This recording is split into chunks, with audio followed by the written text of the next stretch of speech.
Hello everyone, welcome back to my channel.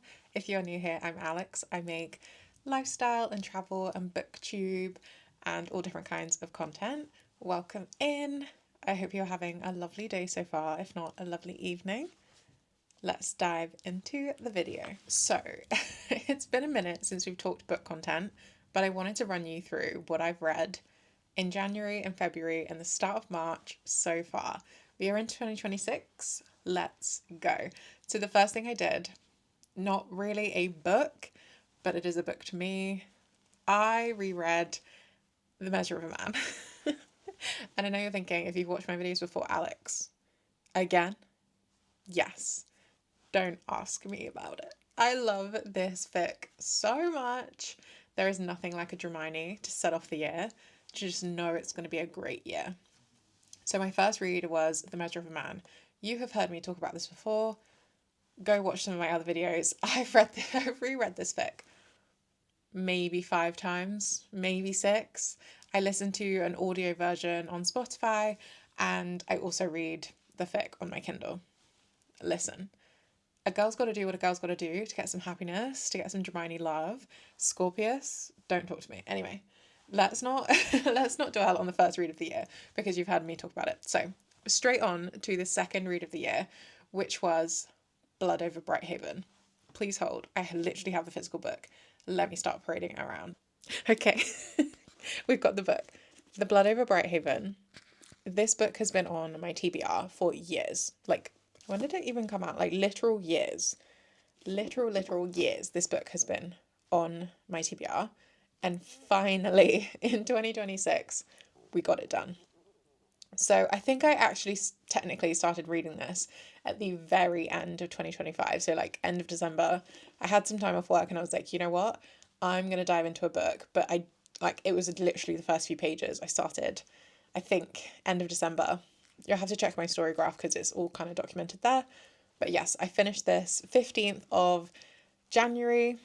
This was insane. I feel like I've talked about it somewhere, but I'm not sure where, so I'm just going to rave about it again. And sorry if you've already heard it. But we follow Siona, who is. Let me just read you the blurb actually. Siona has devoted every waking moment to the study of magic. When she finally achieves her ambition to become the first woman admitted to the High Magistracy at the University of Magics and Industry, she finds herself undermined. I thought that said undetermined then. Undermined at every turn. Instead of a lab assistant, she's paired with a janitor, putting her crucial research at risk. But Tommel wasn't always a janitor. Once a nomadic hunter from the wild plains outside the city, he now sees a chance to understand the forces that decimated his tribe and drove him to his homeland. Can I read? Drove him from his homeland. Together, they will uncover an ancient secret that could change the course of magic forever, if it doesn't get them killed first. Doesn't that sound incredible? It was. So, this is like 300 and something pages. I tell a lie. 400, like, but just breaking into the 400. 415 pages of pure insanity. There was so much science, there was so much magic, there was so much like political tension, there's a little bit of trauma sprinkled in there, there's like society class divides, race divides. There is so much in 400 pages, but it is like nothing could be cut, in my opinion. This was a 5-star read. I loved every moment of reading this book. I've raved and raved and raved about it. I'm so sad that I didn't read it sooner, so that I probably could have been on like my third reread. I'm going to try and hold off until the end of the year to reread this, but I just know I'm going to want to pick this up again. I had so much fun and so much pain reading this book. I absolutely recommend it. The magic system was so detailed. It really felt like I was there at university with them, or like working at the university with them. There was like the political tension and the class divides and the racisms like in the world, and like the misogyny, like everyone is trying to tear Siona down, and it's just like a wondrous book. It's so hard what she goes through and like what people in the book go through, and the way they have to live in their world, but it makes you want to reason with different sides and, okay, they've done this thing because of this, but then these people because of this. Like, it really tugs on your heartstrings. It really makes you think, and it really makes you question your own morals, into how you would manage what they're doing, and what they're discovering within their work. So yeah, Blood Over Brighthaven, so good. I really loved it. Absolutely recommend. I'm going to stop waving this at you now. Absolutely recommend Blood Over Brighthaven if you haven't got to it yet. I love this book. The third book kind of I read this year was The Deal. I really can't remember the author right this second. I should have like prepped all my notes, but I just wanted to set up the camera and start talking at you. So The Deal, it was like a late 2000s, no, a late 2010s, I think, mid to late 2010s college romance. It was fine, nothing incredible. You can tell the kind of time period this book was written in. It wasn't for me. Maybe in like 2015, I would have eaten it up, but now as an older, more mature, more experienced reader, it just, yeah, it wasn't amazing. The next book, I'm going to kind of skip right over The Deal because that was really what I had to say about it. The next book I read was my fourth foray wander into Brandon Sanderson's work. It was Warbreaker. I don't have the physical. I read it completely on my Kindle. Warbreaker was so cool. It took me a minute to get into the magic system. Brando Sando has quite a few different magic systems in all of his universes and things. So it takes you a second to kind of get your bearings around the new magic system because you're so used to reading the old one. If you don't know, I read Mistborn and the Mistborn trilogy. I'm reading his work in the order he suggested it. So I haven't finished the Mistborn collection yet. But that's because I'm reading his work in the way that he's requested new readers to come into it. So fourth book that he's recommended is Warbreaker. And in Warbreaker, we are in a world of gods and the servants of these gods. And we are following, I feel like her name was Ciri. Why didn't I make notes? I'm going to go with Ciri, and I'm going to just overlay every time I say Ciri and it's the wrong name. We're following Ciri, who is on a mission in this world and of gods and mortals, and we are following a god himself through his kind of like trials and turmoils of being a god and like what that means and his experience with it. And it's just a really cool insight into Brando's work. Brandon oh my god, Brandon's work, and the way he builds like entire countries essentially, because we only met so many people in this world, but it really felt like we actually got to know the nation, what the nation stands for, what their priorities are, who they're interacting with, their religion, what is important to them with their gods and things like that, all within a standalone book, or at least what I believe is a standalone book. Sorry, the lighting's changing because I'm just using natural light through the window. Yeah, like all of the elements of this world I think were so beautifully crafted. I was very invested in the story. I was very invested in how we're following two princesses and how they are getting from one end of the spectrum to another to achieve what they want, which is safety for their country, and how different their approaches are and the things that they experience in that goal of trying to create safety for their own country. It was a really interesting book, and it's one I probably would go back to and read again. There's nothing sort of revolutionary that happens in this novel. It's just very detailed and nuanced in those specific characters and how they perceive the world that they're living in, and then how the world kind of reflects back to them. Yeah, I just think it was a really cool book. I think I gave it like 4.5 stars. Again, I should have had this like noted down. I'm going to put it on screen. But yeah, I really enjoyed Warbreaker. On to another 5-star read. I can't believe we've hit so many 5 stars already in the year. This is Project Hail Mary.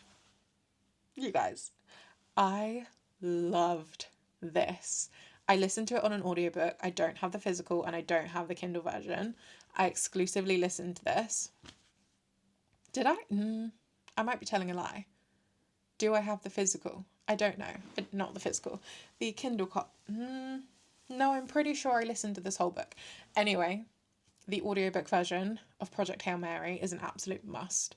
I feel like because the movie's coming out, once you've watched the movie, you can probably voice it over in your own brain yourself if that's how you read. Project Hail Mary is like, once you realise the kind of tone of the book and things from the movie, or if you're listening to the audiobook, I think it just makes the experience so much better. I don't know how I would have fared if I was just putting my own voice on it. I feel like I would have picked it up. Our person we're following is Rylan Grace, and he essentially wakes up on a ship in the universe somewhere and has to kind of backtrack his memories, which he's very limited towards. He doesn't really remember anything from the past, to how he got here and what he's supposed to be doing out in space. His task is to save the world, essentially. And we're following Rylan Grace from literally waking up and being like, what is going on, to retrieving his memories and like working out what he's supposed to do to save this world. It's so sarcastic, it's so emotional, it's so like gut-wrenchingly like real and like scary. There's no like actual horror or anything in it, but it's the ideas of what could be happening and like what the future holds that is like deeply scary. I think the writing style from Andy Weir is like incredible. I love The Martian as well, like the movie The Martian. Never read the books, but I probably will. And I'll probably read, is it Artemis? Is also, I think, by Andy Weir. I'm definitely going to read that, add that to my reading list. I just really loved Project Hail Mary. It made me laugh, it made me cry. I was so excited and so sad and like so emotional throughout listening to that book. I want to read it again already. I'm so excited to watch the movie. It's coming out very, very, very soon. Don't watch the trailer if you haven't already, because I feel like it spoils something great that you wouldn't necessarily immediately know if you've not heard anything about Project Hail Mary. Just go into the cinema blind. Trust my recommendation. One of my favourite reviewers said it's like their favourite movie of the year, and they will find it very hard to have anything else top this. So just take that. Trust that I have a good opinion, and trust their opinion that it's going to be an incredible movie and you should go see it. But you should also read the book because so good. The audiobook on Audible, at least, amazing. I had such a good fun time and very painful time reading this. 5 stars, absolutely recommend. Going on to the sixth book of the year. I can't speak. 6th book of the year. We have Gloves Off, which is by Stephanie Archer. A classic hockey romance. It was nothing revolutionary, but I enjoyed myself. It was good. I liked the characters. I liked the pacing of the book. It was a very easy read after like 2 or 3 big fantasy reads with Blood Over Brighthaven, Warbreaker, and Project Hail Mary. It was like a great palate cleanse to then go on to the next book, which was Pride and Prejudice. This is a reread for me. I read Pride and Prejudice once or twice before. I think the first time I read it was like maybe 2021 or 2022, and I've read it 2 or 3 times after that. So this reread was honestly just like I need joy. Like, I need pain and I need joy, and I need it tapped into my arteries. I listened to this on the audiobook. It was such a good time on the audiobook. I think it's like maybe 15 hours. I read my audiobooks like on 1.7 or like 2.0 speed, because I can't be dealing with the pauses of like the emotions. I want to know what's happening next. And I read at a faster speed than people talk. So I also, when I'm reading a book and listening to the audio, I need it to go faster. But I loved this. Mr. Collins, I did the Rosamund Pike version of the audiobook. Her Mr. Collins, hilarious. Her Mr. Darcy, so good. And obviously her playing Elizabeth and playing Jane, so good. It was a great time all around. If you've never read Pride and Prejudice, it is a little bit challenging to get into the reading of it, because obviously it is older English. You will get there though. By the time you hit like 30%, you'll be flying. You'll know what's going on. You'll understand the cadence of the words. You'll kind of understand what's going on. And if you've watched the movie, then you're reading the book, it'll make so much more sense. And if you need extra support with reading to get the kind of cadence and things going, listen to an audiobook whilst you read it. Highly recommend. I love Pride and Prejudice. It's going to be one of my forever romances. Whenever I need that deep, deep, deep yearning, I'm going to go back to it. Following Pride and Prejudice, which is book number 7 of the year, we finished Manifesto by Candice Brathwaite. I'm hoping I'm saying her name right. I watch so many of her things, but it's so like it's not very often you hear someone reference their own name because they're just talking to you. But yeah, hopefully I've said Candice's name right. I loved Manifesto. It is so like it's so simple and it's so easily explained, and so many of her concepts around manifestation and building a life that you desire make so much sense. It's not something that's like a million times woo woo. You can feel Candice through the book. I really enjoyed it. If you're wanting to get into manifestation and you want a starting point and you want a little bit of a guide and you want a friendly person like leading you through it, get Manifesto by Candice Brathwaite. I loved it. On to our 9th book of the year, because I'm conscious I'm rambling. Our 9th book of the year was Lord of Scoundrels by, I'm not sure, I can't remember the name, it's here. Lord of Scoundrels was yearning. It was tension. It was enemies to lovers. It was a strong FMC. I really had a good time reading this. It's like a slightly older book, an older romance. I got the recommendation from Carrie Can Read. As always, most of my books I read are direct recommendations from Carrie. I trust her implicitly. And she had a good time reading it, so I thought, you know what? I want to try older books. I don't always want to be reading something that's come out this year, last year, the year before. I do want to try books that have been published for 15 years, 10 years, 25 years, 100 years in the case of Pride and Prejudice. I want to try things that I wouldn't necessarily pick up on the brand new shelf. So I really enjoyed Lord of Scoundrels. The characters were lovable and hateable at the same time. The descriptions of them, the way the spice was like laid out, it was a really fun read. I had a really good time reading it. That was the 9th book of the year. On to the 10th book of the year. I read The X-Files by Jessica Joyce. This was okay. I had fun. It was pretty emotional. It was like I had some kind of like resistance and tension between me and the main characters. They are quite anxious people and they are very in their own heads and they struggle with communicating.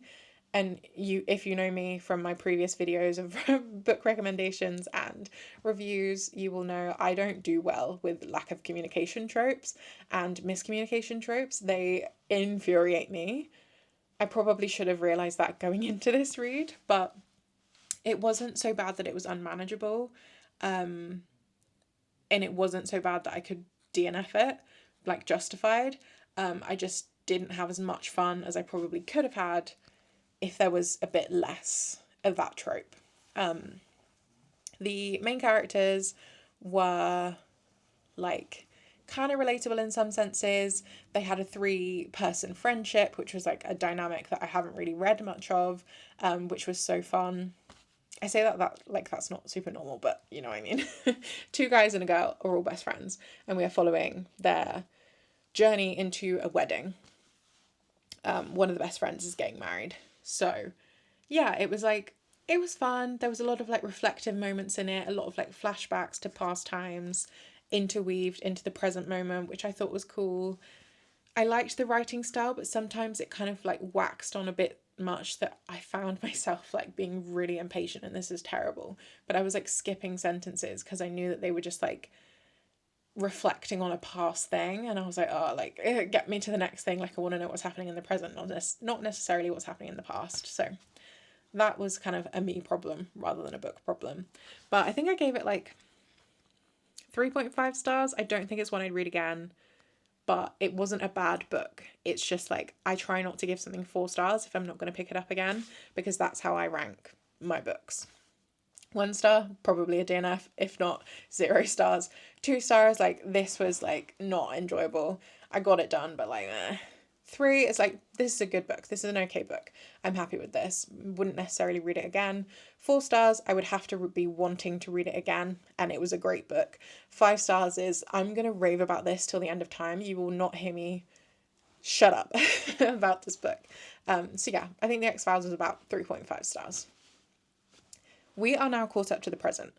I'm not going to talk about the current March books in this video. I've decided that right this second because we've kind of been chatting for like 20 minutes. I'm going to come back to you in the next video and we're going to talk about March reads. What I'm currently reading, what I hope to have finished by the end of March. Let me chat to you then. But I hope you've enjoyed this video. I really enjoyed chatting about all of these. If you've read any of these books, please let me know what you thought of them, what you gave them star ratings. If you don't star rate, let me know that as well.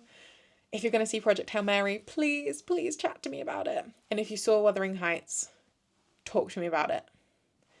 Brief spoiler, I'm reading it. So you'll hear about that in the next video. But yeah, I hope you have a good rest of your day, evening, night. I will see you guys in the next video. Bye guys.